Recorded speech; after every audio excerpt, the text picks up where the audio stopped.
and both women. There is this Irish woman. Do you think the investigation is on the right track? More than one person is involved in the crime, and police have just arrested one and they're sitting tight. Have you called for the report? From your information now, I'll ask them. But your department should have. I have already asked them. In fact, before even swearing in, I got the message. I talked with DGP, and they immediately carried out arrest.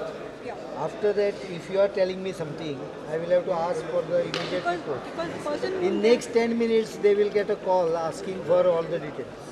because this person who has been असं नाही arrested. तू कोणीतरी सांगल्याशिवाय information मिळाल्याशिवाय ह्यो गोष्टी कळणार नाही बरं I can't reveal all what is being investigated to you though I नाही सो what they are thinking and what this they can give me the brief. I have my doubts because this person has a very strong criminal background. He has been, and he's a history seeker, and nothing was done about it. People had been approaching police and they had given a memorandum to South Goa SP a year ago to take action, but nothing happened, and that murder rape has happened.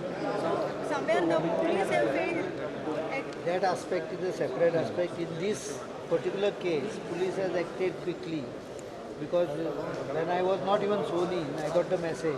I immediately spoke and said that they have to carry out immediate investigation, and by And the evening fresh instructions will be given. I will check up with them. I can't give instruction to IO without actually knowing what is the reality.